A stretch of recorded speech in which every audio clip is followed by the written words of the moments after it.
عليه وعلى آله الطيبين الطاهرين المعصومين المنتخبين سيما على بقية الله العالمين ورحمة الله على أعدائهم أجمعين.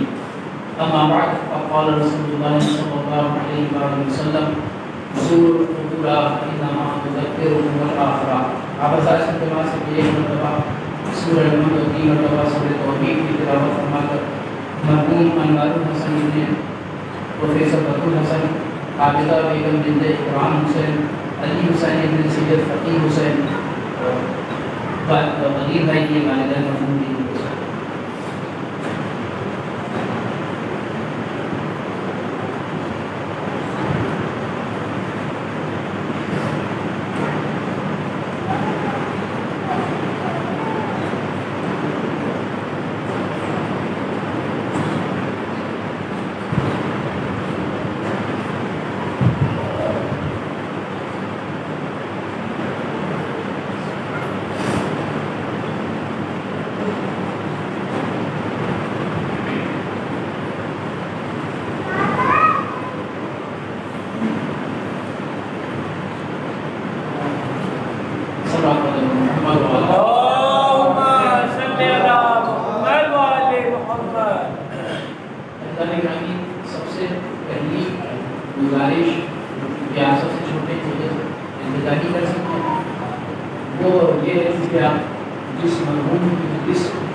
جو حالات ہیں اس کے پیش نظر جو ہمارے خاندان میں کام شروع ہوا ہے وہ آپ حضرات سے گزارش ہے کہ اس کو پوری طرح سے آپ خاندان کے ساتھ مل کر چلیں اور اس میں بڑھ چڑھ کر حصہ لیں، اس میں فائدہ آپ ہی کا ہے، چونکہ ایک جملہ ملتا ہے کہ العلم و علمان، علم دو طرح کے ہوتے ہیں، علم الادیان اور علم الابدان، یا تو دین کا علم یا جسم کا علم، بس یہی دو علم دنیا میں اہمیت رکھتے ہیں، باقی سارے علم جو ہیں ان کے آس پاس ہیں وہ اتنی زیادہ اہمیت نہیں رکھتے، یہ دو علم زیادہ اہمیت رکھتے ہیں۔ لہٰذا جب علم ابدان جسموں کا علم رکھنے والے ہم سے کہہ رہے ہیں کہ ہمیں اپنی سیفٹی کے لیے ویکسین لے لینی چاہیے، پھر ہمیں اس میں کوتاہی نہ کرتے ہوئے خاندان کے ساتھ ہم آہنگی رکھیں تاکہ آگے کے مسائل ہمارے لیے حل ہو سکے گا۔ انشاءاللہ برکتیں ہمارے ساتھ ہیں، اہل بیت ہمارے ساتھ ہیں، مشکلات بھی برطرف ہوں گی۔ مراج اکرام کا بھی کہنا ہے کہ آپ کو گورنمنٹ کی بتائی جو کنڈیشنز ہیں اس پر عمل کرنا چاہیے، وہ زیادہ بہتر ہے۔ جو روایت میں نے آپ کی خدمت میں عرض کی وہ بالکل آج کی تاریخ اور آج کی شخص سے مناسبت رکھتی ہے۔ پیغمبر اکرم کا خطاب ہے اور یہ ہمارے یہاں نہیں بلکہ دیگر برادران کے یہاں بھی یہ روایت پائی جاتی ہے۔ پیغمبر نے فرمایا زور القبور، ایک بڑا اہم جملہ جس کو عام طور سے ہم صرف سال میں ایک دن یاد کرتے ہیں۔ پیغمبر کہہ رہے ہیں زور القبور، قبروں کی زیارت کرو۔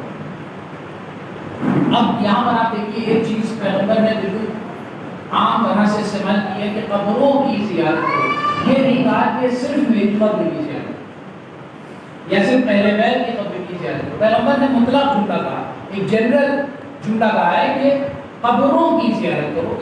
کیوں؟ اس کی علت بتائی، فَإِنَّهَا تُذَكِّرُكُمُ الْآخِرَةَ، قبروں کی زیارت کرنا تمہیں قیامت کی یاد دلائے گا۔ دیکھیے کتنا اہم جملہ ہے، یعنی جب تم اپنے مرحومین کی قبروں کو دیکھو گے تو تمہیں افسوس ہوگا کہ ہم آج جس آرام اور آسائش کے ساتھ اپنے گھروں میں، اے سی میں، کولر میں، پنکھے میں رہ رہے ہیں، کل یہی مٹی کا گھر ہمارا نصیب ہوگا۔ اور اس بنیاد پر جب اس مٹی کے گھر کی طرف نظر کرو گے تو تمہیں اپنے آپ اندازہ ہو جائے گا کہ جو غلطیاں کی ہیں اس کے مقابل میں قیامت کا عذاب کتنا دردناک ہے۔ اس وجہ سے پیغمبر اکرم کہہ رہے ہیں کہ قبروں کی زیارت کرو، یہ تمہیں آخرت کی یاد دلائے گا۔ آئیے چلتے ہیں جو بالکل حساس موضوع ہے، اور میں چاہوں گا آپ کی خدمت میں وہ بات عرض کروں تاکہ آپ کے سامنے جب کبھی بھی یہ سوال آئے تو آپ بالکل سینہ چڑھا کر کے آرام سے لوگوں کو جواب دے سکیں کہ جو کچھ ہمارے دین اسلام میں، ہمارے بیت نے ہمیں بتایا ہے وہ بالکل بھی بدعت نہیں ہے، جو کرتے ہیں وہ شرک نہیں ہے، وہ عین عبادت ہے۔ اعتراض اٹھا، میں پہلے ذرا سا تاریخ بتا دوں۔ پہلا اعتراض جو اس دنیا میں اٹھا اس حوالے سے کہ قبروں کو تعمیر نہیں کرنا چاہیے، زیارت نہیں کرنی چاہیے، وہ ابن تیمیہ کے نامی شخص نے اس آواز کو بلند کیا جو تقریباً 6ویں صدی ہجری کا شخص تھا، جس کی 723 ہجری میں اس کی وفات کی تاریخ ہے۔ تو یہ 6ویں ہجری کا شخص جس نے سب سے پہلے نعرہ بلند کیا کہ یہ کام بدعت ہے، اور اس کا صاف صاف جملہ روایت جو تاریخ میں لکھا ہے وہ یہ ہے کہ قبروں کے اوپر عمارت کا تعمیر کرنا حرام ہے، اور قبروں کے اوپر جو گنبدیں بنی ہوں، جو قبے بنے ہوں، جو مزارات بنے ہوں، ان کو ڈھا دینا واجب۔ سب سے پہلا فتویٰ ابن تیمیہ کا۔ اچھا، ابن تیمیہ کی مجھے تاریخ کو نہیں پڑھی، بہت تیزی سے گزروں یا کہانی کے طور پہ آپ کہوں کہ ابن تیمیہ نے جب اس نعرے کو بلند کیا اور باقاعدہ اپنی کتاب لکھی اس موضوع پر، تو خود اہل سنت کے یہاں بھی ایک بہت بڑا خدشہ پیدا ہو گیا۔ اچھا، آپ کو میں بتاتا چلوں کہ ابن تیمیہ بھی کوئی الگ سے پیدا نہیں ہوا، یہ خود اہل سنت کی ہی ایک فرد ہے۔ اہل سنت کے 4 مذاہب ہیں، حنیفی، مالکی، شافعی، حنبلی۔ ان 4 فرقوں میں سے چوتھا فرقہ جو حنابلہ کا، امام احمد ابن حنبل اہل سنت کے، اسی فرقے کا ماننے والا ابن تیمیہ، یعنی اس کے آباء و اجداد باقاعدہ حنبلی فرقے پر تھے، اور اس کے جو والد جو بتایا جاتا ہے کہ وہ باقاعدہ پیشناز سے پہلانے ہیں، اور وہ بھی عالم دین تھے۔ تو یہ ابن تیمیہ کا وہاں پر مسئلہ شروع ہوا۔ اس نے جب یہ اس طرح کی باتیں کی تو اس کو قید کر دیا گیا، زندان میں ڈالا گیا، اس نے دور دراز کے علاقے طے کیے، مگر کل ملا کر حاصل یہ ہوا کہ خود اہل سنت کے دوسرے نسائی افراد دیگر جو ماننے والے تھے مذہب کے، ان لوگوں نے اس کے اوپر بھرپور چڑھائی کی اور اس کے نظریے کو باطل قرار دیا۔ یہ ابن تیمیہ کا مسئلہ۔ یہاں پر یہ مسئلہ دب گیا جو ابن تیمیہ کا تھا۔ اب یہی مسئلہ جا کر پھر 13ویں ہجری میں محمد بن عبد الوہاب، جس نے پھر ابن تیمیہ کے ان نظریات کو جو کتابوں تک محدود رہ گئے تھے اور بند ہو گئے، اگر یہ نہ ہوتا تو وہ نظریات ختم ہو جاتے، پھر محمد بن عبد الوہاب نے ان نظریات کو دوسری زندگی دی اور باقاعدہ طور پہ پھر اس کی تعلیم کی اور اس کو منظر عام پر لے کر آیا۔ یہ جو عام طور سے جو فکر وہابیت پوچھی ہو یہاں سے محمد بن عبد الوہاب، تو یہ جو وہاب نام رکھا گیا، وہابی کہا گیا، تو وہ اس کے باپ کا نام تھا عبد الوہاب، اس بنیاد پر، ورنہ خود اس کا نام محمد تھا جس شخص نے اس کارنامے کو انجام دیا۔ محمد بن عبد الوہاب جب خود اس شخص نے اس فکر کو ایجاد کیا اور ابن تیمیہ کے نظریات کو اجاگر کیا، تو خود اس کے باپ نے، تاریخ میں ملتا ہے کہ خود اس کے باپ نے جو عبد الوہاب نام تھا، جس کے نام سے اس نے پورا مذہب تشکیل دے دیا، اس کے باپ نے خود کھلا مخالفت کی اور اس محمد نام کے بیٹے کو آگ کر دیا کہ میں تمہارے نظریات کا حامل نہیں ہوں، یہ تم کس طرح کی بدعتوں کو ایجاد کر رہے ہو۔ تو یہ اب 1344 ہجری آئی۔ اب 1344 ہجری میں جب محمد بن عبد الوہاب نظریات قائم کر چکا، تو اب یہاں پہ آل سعود، انہوں نے جو نجدی کہلاتے ہیں، جو عراق کا سعودی کا ایک حصہ ہے، پورے سعودی کو نجد نہیں کہتے، وہاں کا ایک حصہ ہے، تو آل سعود نے یہ کیا کیا، یہ پلان کیا کہ ہم حکومت میں آئیں گے اور غلبہ پائیں گے، اور اس کے ساتھ ساتھ محمد بن عبد الوہاب سے ڈیل کی کہ ہم تمہیں اپنی حکومت میں داخل کریں گے اور تمہارے نظریات کی بنیاد پر ہم حکومت کریں گے، شرط یہ ہے کہ حکومت ہمارے ہاتھ میں رہے گی۔ اس طرح سے آل سعود اور محمد بن عبد الوہاب یہ دو مل کر ان لوگوں نے حکومت قائم کی، اور یہ نظریہ وہابیت دنیا میں ظاہر ہوا۔ اب سب سے پہلا کام جو ہوا وہ کیا ہوا؟ سب سے پہلا کام 1344 میں ایک عرب سے ایک میگزین بھی چھپی تھی، ایک جریدہ، اس میں خود یہ لکھا گیا ہے اور اس واقعے کو پورا کہ کس طرح سے یہ مسئلہ وہابیت کا اٹھا۔ انہوں نے اس بات کو لکھا، اپنی میگزین میں چھاپا 1344 اسی سال شوال کے مہینے میں۔ انہوں نے نظریہ لکھا کہ سب سے پہلے انہوں نے کام یہ کیا کہ جتنی بھی مقدس قبریں ہیں باقی میں ان کا کچھ انتظام کیا جائے، کیونکہ جب تک یہ باقی رہیں گی مذہب شیعیت کا کوئی بال بھی باقا نہیں کر سکتا، کیونکہ اہل بیت کے آثار اور دین اسلام کے قدیم آثار ہی دین اسلام کی ریڑھ کی ہڈی۔ کسی بھی امت میں آپ دیکھیے، ہر امت میں بقا کی وجہ کیا ہوتی ہے؟ جو اس کے آثار قدیمہ ہوتے ہیں، جو اس کی پرانی نشانیاں ہوتی ہیں، جس سے ان کی ہسٹری جڑی ہوئی ہوتی ہے، ان کی حفاظت کرنا یہ ہر امت کا فرض ہوتا ہے۔ آج آپ دیکھیں کہ جتنے مذہب ہیں جو پامال ہو رہے ہیں، کیوں ہو رہے ہیں؟ عیسائیت آج وہ خطرے میں آ رہی ہے۔ ان کے یہاں 4 تھی انجیلیں، یوحنا ہے اور مختلف قسم کی کئی ساری انجیلیں. ان لوگوں نے اپنی انجیل میں تبدیلیاں کی، اس کو خراب کر دیا، جس وجہ سے یہ اپنی اصل سے ہٹ گئے، ان کا مذہب ختم ہو گیا. قوم یہود نے جناب موسیٰ کے صحیفے میں ہیر پھیر کیا، اسے اپنے مشن سے، اپنے مقصد سے، اپنے مذہب سے وہ ہٹ گئے. یعنی جو قوم اپنے آثار کی حفاظت نہیں کرے گی وہ ختم ہو جائے گی. آج مذہب شیعیت جو اس دنیا میں باقی ہے وہ اپنے آثار کی حفاظت کی وجہ سے باقی ہے. آثار کی حفاظت کرنا واجب ہے. یہ اہل بیت کی طرف سے میں نے یہی بتایا، یہ جتنی بھی ہمارے پاس اہل بیت کی نشانیاں، یہ جو آج ہمارے پاس اوقاف ہیں، جو آج ہمارے پاس امام بارگاہیں قدیمی ہیں، جو آج ہمارے پاس مساجد ہیں، ان کی حفاظت ہمارے لیے فرض ہے. آپ یہ نہ سوچیں کہ زمانہ ماڈل ہو رہا ہے، اس کا ہم کیا کریں گے، چلے پڑھا لکھا جائے، انجینئرنگ ڈاکٹری کیا جائے. اس سے کچھ نہیں، یہ کچھ نہیں. اگر آپ نے یہ فکر رکھنا نہیں کہ ان سب کو چھوڑو، مسجد امام بارگاہ میں کیا رکھا ہے، جس دن آپ نے یہ سوال کر لیا اسی دن آپ کی قوم ختم ہو جائے گی. آثار کی حفاظت قوم کی حفاظت. اگر آپ نے اپنے آثار کی حفاظت کی، یہی ہوتا ہے کہ آپ دیکھیں قرآن مجید میں نئے تصویریں کیوں نہیں ہیں؟ وہی نازل پیغمبر کے دور میں ہو رہا ہے، اور تذکرہ موسیٰ کے دور کا ہو رہا ہے، آدم کے دور کا ہو رہا ہے، ابراہیم کے دور کا ہو رہا ہے. تو خدا بھی یہ بتانا چاہ رہا ہے کہ دیکھو اگرچہ ہم نے اس کو دور محمد میں بھیجا، لیکن چونکہ ہم تاریخ کو زندہ رکھنا چاہتے ہیں، اور تاریخ کو زندہ رکھنے میں ہی اسلام کی بقا ہے. آپ دیکھیں قرآن مجید سابقہ قصوں سے بھرا پڑا ہے، پاس کے قصے اس میں بھرے پڑے. تو یہ کام ہوا. اب 1344 میں انہوں نے کیا کام کیا کہ ان باتوں کو منظم کرنا چاہیے. انہوں نے کہا کہ دیکھو ہمارے بس میں تو کچھ نہیں ہے، ہم نے حکومت قائم کر لی ہے، اب اگلا قدم کیا ہے؟ اگلا قدم جو انہوں نے سلیمان بن بلیہب، یہ نام کا سلیمان بن بلیہب، اس شخص کو اپنی طرف سے لوگوں نے اہل سنت نے معین کیا، اس کو اپنا رہنما لیڈر قرار دیا، اور اس سے کہا کہ تم علماء مدینہ کے پاس جاؤ. اس وقت میں مدینہ منورہ کے علماء تھے، وہی اہمیت رکھتے تھے، وہی مسلمانوں کا مرکز تھے. وہ جو کہہ دیں گے وہ سارا مسلمان مان لے گا. یہ حکومت کی بنیاد پر حکم تو لاگو کر سکتے ہیں، مگر دین میں کوئی خرابی نہیں پیدا کر سکتے. لہذا انہوں نے سلیمان بن بلیہب کا انتخاب کیا، اور اس کے بعد سلیمان بن بلیہب کو ایک خط دیا، جس خط کے اندر انہوں نے وہ سوال بھجوایا کہ جس کا جواب بھی خود اس سوال کے اندر موجود تھا. یعنی وہ سوال نہیں تھا، گویا وہ جواب موجود تھا. آپ سوچئے کہ یہ بانی شریعت، جن کی آغوش میں اسلام پڑھا، جن کی آغوش سے شریعت آباد ہوئی، ان کے مزار کو منہدم کرنے کے لیے خود شریعت کا سہارا لیا جا رہا ہے. خود شریعت کا سہارا لیا جا رہا ہے. وہ کیسے؟ میں پیش کروں گا. میں وہ چاہوں گا کہ من وعن وہ سوالات آپ کے سامنے بالکل پیش کروں. سوال کیا تھا؟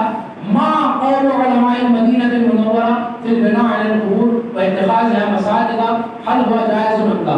علماء مدینہ کیا کہتے ہیں اس بارے میں کہ قبروں کے اوپر عمارت بنانی چاہیے، اور ان قبروں کے پاس نمازیں اور ان کو صدقہ قرار دینا چاہیے، مسجدیں بنانا چاہیے. کیا ایسا کرنا جائز ہے یا نہیں؟ صرف یہ سوال نہیں ہے. اب آپ میں کہہ رہا ہوں سوال نہیں، انہوں نے جواب رکھا، اور شرط کیا تھی کہ جواب دیجئے ہماری مرضی کے مطابق، نہیں دیں گے تو آپ جان سے دیں، کیونکہ حکومت ان کی ہے، علماء مخالفت نہیں کر سکتے. پھر اسی میں ایک اور سوال، اور اچھا اگر یہ ایسا کرنا جائز نہیں ہے، یہ بتائیے انصاف سے، جب آپ کسی عالم دین سے مسئلہ پوچھتے ہیں تو کیا خود ہی ہے اس میں شک لگا دیتے ہیں؟ آج مجھے مولانا صاحب ایسا کرنا کیسا ہے؟ تو اب آپ نے مولوی کے اوپر چھوڑ دیا نا کہ وہ اپنے حساب سے، پھر کے حساب سے، مرجع کے حساب سے جواب دے گا. لیکن آپ کیا اس میں قید لگاتے ہیں یہ کہ اگر ایسا نہیں ہے اور ایسا کرنا منع ہے، جیسا کہ لوگوں نے کیا کہ اگر ایسا کرنا جائز نہیں ہے، یعنی قبروں پہ عمارت بنانا جائز نہیں ہے بلکہ منع ہے. آپ سوچیے، اور منع کیا گیا ہے شدت کے ساتھ، تو کیا ان کو منہدم کرنا واجب ہے، اور کیا وہاں پر نماز پڑھنا حرام ہے؟ پھر صرف اتنا ہی نہیں، تیسرا سوال اور تیسری شرط وہ کیا کہ کیا وہ علاقے، وہ مزارات کہ جو ان زمینوں پر ہیں کہ جو وقف کی ہیں، تو کیا ان پر منہدم کر دینا واجب نہیں ہے؟ تو اس طرح کے سوالات انہوں نے کیے. تو بات سوچیے، آپ سوال سے اندازہ لگا سکتے ہیں کہ یہ جواب کیا چاہ رہے ہیں.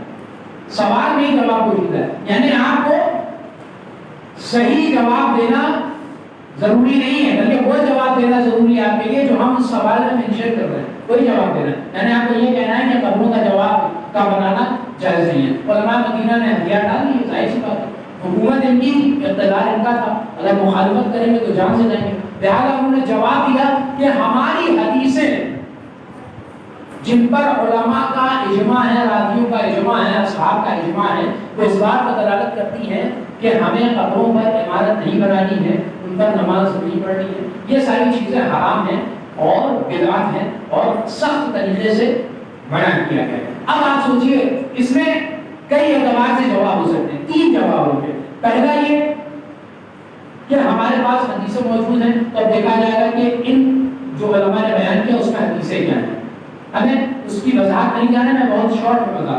دوسری چیز یہ کہ اس سوال میں دیکھا جائے گا جنہوں نے کہا کہ علماء کا اجماع ہے کہ ایسا کرنا جائز نہیں ہے، تو اب دیکھا جائے گا کہ کیا اجماع ہے واقعی یا نہیں ہے.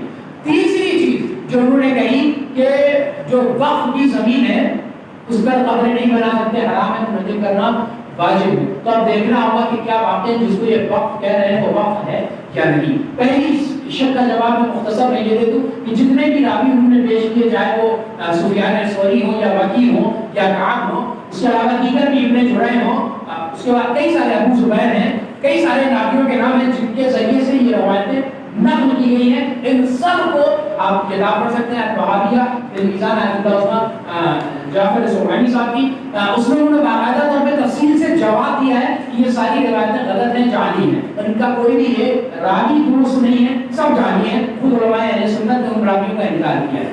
دوسری شرط کہ اس پر علماء کا اجماع ہے یا نہیں ہے، تو اس پر سیدھا سا جواب ہے کہ جب رسول اسلام کی وفات ہو گئی اور پیغمبر اکرم کو دفن کیا گیا تو مسلمانوں یہ بتاؤ کہ پیغمبر اکرم کو دفن کہاں کیا گیا؟ کیا کوئی قبرستان تھا یا کوئی کھلی ہوئی جگہ تھی یا پیغمبر اکرم کی ذاتی ملکیت تھی جس پر دفن کیا گیا؟ ساری تاریخ ایک وجہ ہو کر یہی کہتی ہے کہ پیغمبر اکرم کو ان کی بیوی عائشہ کے حجرے میں دفن کیا گیا. اس طرح سے کہ آدھے حجرے میں قبر ہے اور آدھے حصے میں ان کا حجرہ تھا. خود ان کی روایت بھی موجود ہے اس طرح سے، تو دیگر روایتیں بھی اس پر دلالت کرتی ہیں رسول کی. تو اب آپ یہ بتائیے کہ کیا جو محترمہ کا حجرہ تھا وہ بغیر چھت کا تھا، بغیر دیوار کا تھا؟ بھائی اگر بغیر چھت اور دیوار کا ہوتا تب تو ہم مان لیتے کہ قبروں پر دیواریں اور چھت بنانا جائز نہیں ہے، لیکن جب خود پیغمبر چھت اور دیوار کے نیچے دفن ہو سکتے ہیں تو یہ کس نے کہہ دیا کہ قبر کے اوپر مرکز بنانا اور مزار بنانا بدعت ہے؟ جب خود پیغمبر کی قبر حجرے کے اندر ہے، جو سید الشریعہ ہے جس نے احکام بتائے، اس کی قبر مرکز جو ہے وہ مزار کے اندر ہے، حجرے کے اندر ہے. اور پھر اس کے بعد صرف اتنا ہی نہیں، دیواریں چھوٹی تھی، عبداللہ ابن زبیر نے اپنی حکومت کے دور میں ان دیواروں کو اور بلند کروایا.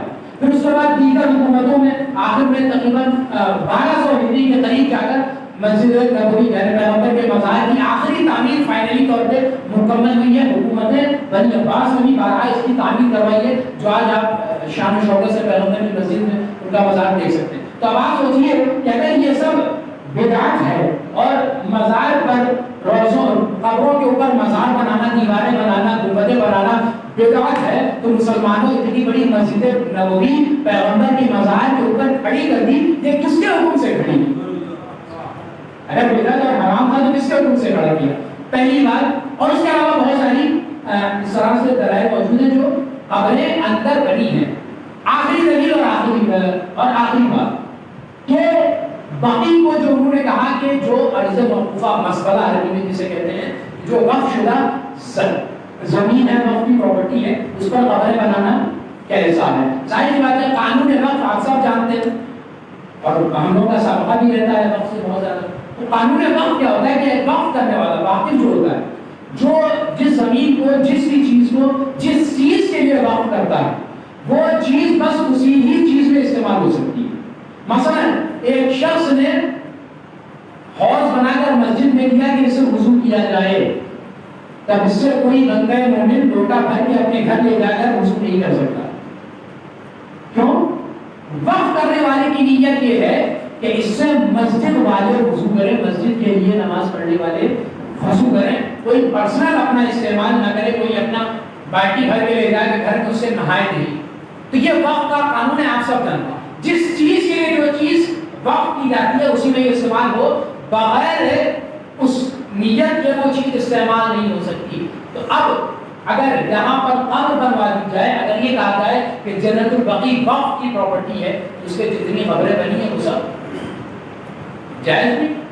یہ ان کا اعتراض ہے. اس اعتراض کا بالکل سادہ اور سمپل جواب آ رہا ہے جعفر سبحانی نے کتاب میں لکھا ہے. بالکل سمپل جواب. انہوں نے یہ لکھا کہ اگر جنت البقیع وقت کی پراپرٹی ہے تو کہاں ہے وہ کاغذات، کہاں ہیں وہ دلیلیں اور کہاں ہیں وہ پراپرٹی کے پیپرز جو دلالت کرتے ہوں تاریخ میں کہ جنت البقیع وقت کی پراپرٹی ہے. تاریخ میں کوئی ایسی بات لکھا ہے کہیں کتاب میں کہ جنت البقیع وقت کی پراپرٹی ہے؟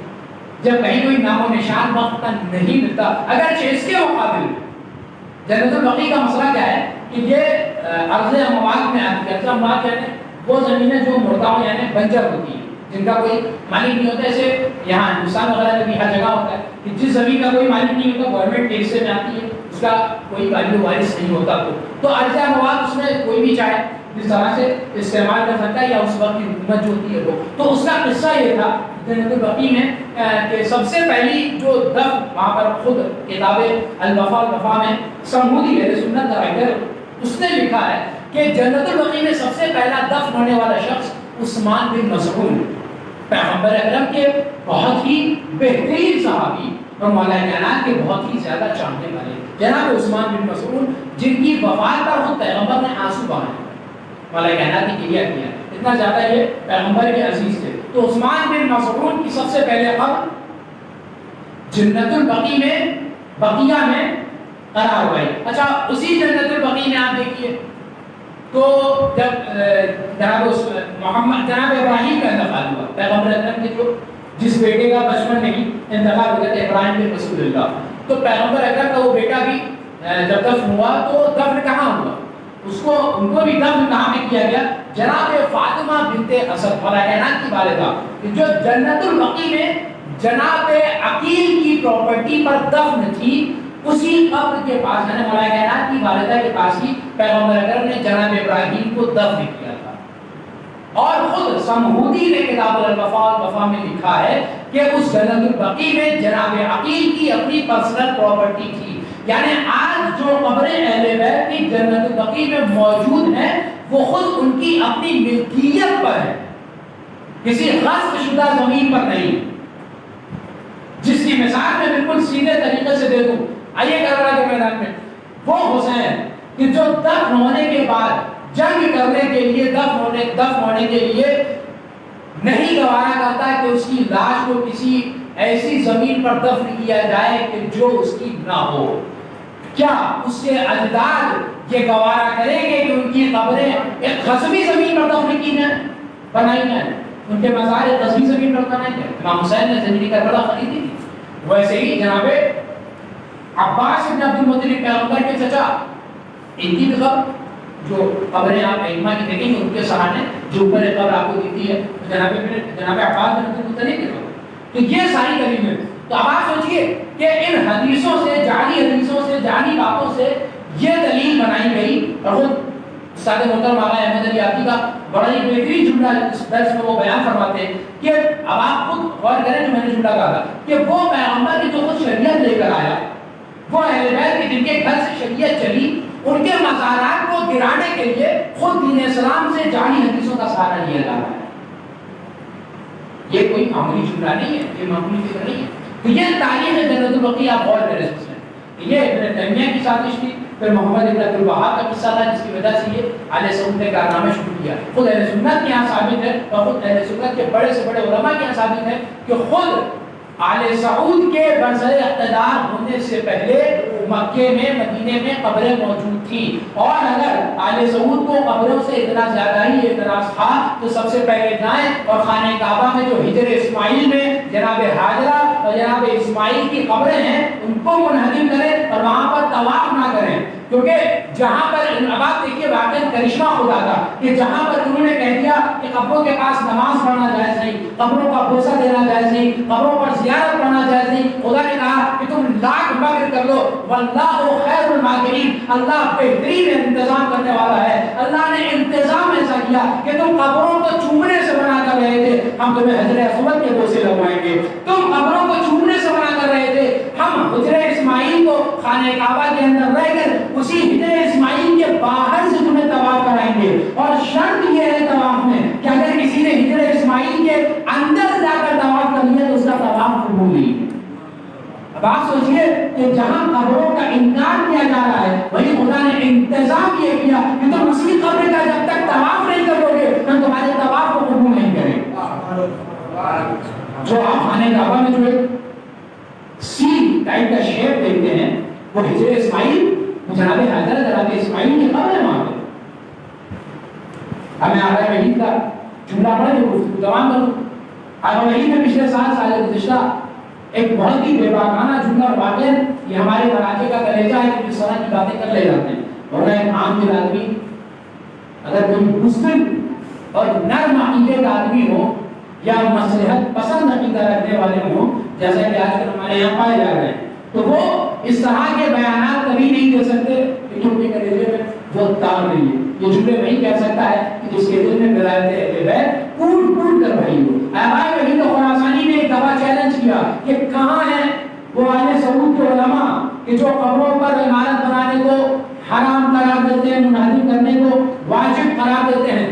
میں ان کے بڑے سے بڑے عقل مند دانشور حضرات سے گزارش کرتا ہوں کہ وہ آئیں اور میرے سامنے بیٹھیں اور میں ان کے سامنے خود نہیں بلکہ اپنے اسٹوڈنٹس میں سے، اپنے طالب علموں میں سے ایک سب سے کمزور اور چھوٹے طالب علم سامنے بٹھاؤں گا، اور وہ ایک چھوٹا سا طالب علم بھی ان کے سامنے یہ بیٹھ کر ثابت کر دے گا کہ کس طرح سے قبروں پر امامت بنانا جائز ہے، قبروں پر تعمیر کرنا جائز ہے اور قبروں کو منہدم کرنا حرام ہے۔ اور اگر علماء مدینہ میرے اس چھوٹے سے طالب علم کو بھی ہرا دیں اور اس کی باتوں کو رد کر دیں دلیل کے ذریعے سے، تو سب سے پہلے میں وحید خراسانی وہ شخص ہوں گا جو مذہب اہل سنت اختیار کروں گا۔ کیا ہے کوئی اتنا بڑا چیلنج کرنے والا جو اتنے سکے کھل کے اتنے دعوے کے ساتھ کہ اگر کوئی ہماری باتوں کا جواب دے دے تو میں مذہب بدل دوں گا؟ آیا نہیں تو خراسانی آپ علماء سے پوچھیں اس مرد بزرگوار کی کیا اہمیت ہے، کتنی عظیم شخصیت ہے۔ تو سارے گرامی یہ جنت البقیع اور واقعہ بقیع غرقد جس کو کہا جاتا تھا، غرقد ایک مخصوص جسم کا پیٹ تھا جو جنت البقیع میں اس علاقے پر تھا جہاں اہل بیت کی قبریں ہیں۔ بقیع کو جنت اہل بیت کی قبروں نے بنایا ہے۔ بقیع تو پہلے بقیع تھا، جنت البقیع اس کو اہل بیت اور جناب زہرا کی قبر نے بنایا ہے۔ یہ تو اہل بیت کا کرشمہ ہے، وہ جس جگہ چلے جائیں وہ جگہ جنت ہو جاتی ہے، جو چیز ان سے مس ہو جائے وہ چیز مبارک ہو جاتی ہے۔ بھائی چاہے آپ بھی خاک ان کے جسم سے مس کر دیں تو وہ بھی متبارک ہو جاتی ہے، ان کے جسم کا لہو اس خاک میں مل جائے تو وہ خاک شفا بن جایا کرتا ہے۔ تو یہ اہل بیت کا کرشمہ ہے کہ وہ جہاں چلے جائیں چاہے وہ قبر کے اندر ہوں تب بھی وہ قبر مبارک ہو جاتی ہے، یا زمین کے باہر ہوں تو وہ زمین مبارک ہو جاتی ہے۔ یہ کرامت اور شرافت اہل بیت ہے کہ ان سے جو چیز مس ہو جائے گی وہ مبارک ہو جائے گی۔ مگر اس بات کو مسلمان نے بغض اہل بیت میں فراموش کر دیا اور جو انہدام کیا ہے۔ بہت بڑا قصہ میں نے چھوڑ دیا، وقت بہت زیادہ ہو چکا۔ آغا عبد الرحیم حائلی کا کس طرح سے جو آج آپ کو باؤنڈری جنت البقیع میں دکھ رہی ہے، جو ہر بندی وہاں پہ قبول کی گئی ہے، جو پتھر وہاں نشانے کی جگہ ہیں، یہ پہلے نہیں تھی کیا کہ آغا عبد الرحیم حائلی کا کرشمہ ہے۔ ان کی دھمک تھی عبد العزیز کے اوپر کہ ان کے حکم کے اوپر، ان کی گزارش پر اس نے یہ سارے کام کروائے، اور اس نے خود لیٹر لکھ کر دیا۔ وہ لیٹر کی آج موجود ہے میرے پاس خود ہے، آپ انٹرنیٹ پر دیکھ سکتے ہیں. اس نے لکھ کر دیا کہ قبروں پر آ کر جو زیارت کرے گا اس کو منع نہ کیا جائے اگرچہ آج بھی راجے سعود اپنی پرانی حرکتوں پر ڈٹی ہے. تو یہ مظلومیت ہے. آپ سوچیے کہ اس بیٹی کے دل پر کیا گزرتی ہوگی کہ جس کے باپ کی قبر پڑوس میں بہترین گنبد کے نیچے ہو, یعنی جملے بدل کے یوں کہہ دو اس باپ کے دل پر کیا گزرتی ہوگی کہ جس کی بیٹی کی قبر آگ کی تیز گرمی اور سورج کی تپش کے سے سایہ ہو. کیا گزرتی ہوگی اس بیٹی کی. ایسا نہیں رہا کہ ہم تو چاہتے ہیں جب قبریں بناتے ہیں اپنے چاہنے والوں کی, اپنے عزیزوں کی, اپنے ماں باپ کی, والدین کی قبریں بناتے ہیں تو ہم کوشش کرتے ہیں کہ پیڑ کا سایہ رہے,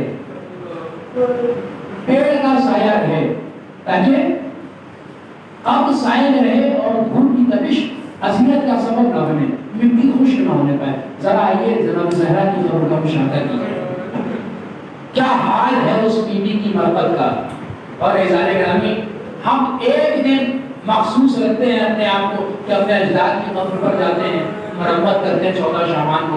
لیکن عزیزان گرامی ہم سب کا نظریہ یہ ہے, خود اہل بیت نے بھی کہا ہے کہ اہل بیت کا جو چشم و چراغ ہے, اہل بیت کا جو آخری وارث ہے, ہم ایک بار سال میں جاتے ہیں قبروں کو درست کرتے ہیں. آپ سوچیے وہ بیٹا جو پردے غیب میں ہے روز جنت البقیع جاتا ہوگا اور اپنی ماں کی مزار کو بے گنبد دیکھتا ہوگا, بے سایہ دیکھتا ہوگا. اس بیٹے کے دل پر کیا گزرتی ہوگی کہ ہائے جن کے بیٹوں کا لاشا کربلا کے میدان نامی کے امام حسین کا روزہ کتنی شان سے بنا ہوا ہے, امام رضا کا روزہ کتنی شان سے بنا ہوا ہے, کاظمین نظام اللہ, ان سب مزارات کے اوپر گنبدیں ہیں. اگر ہائے امام حسن, ہائے جناب زہرا, ہائے چوتھے امام, ہائے پانچویں امام, ان کی قبریں آپ دیکھیے جا کر کس طرح سے دھوپ میں ہے. تو یہ مظلومیتیں جناب شہزادی کونین ہیں کہ کل گھر جلایا گیا تھا, آج تربت دھوپ کے ہیں. عزیزان گرامی جناب زہرا کی مظلومیت ہے, کل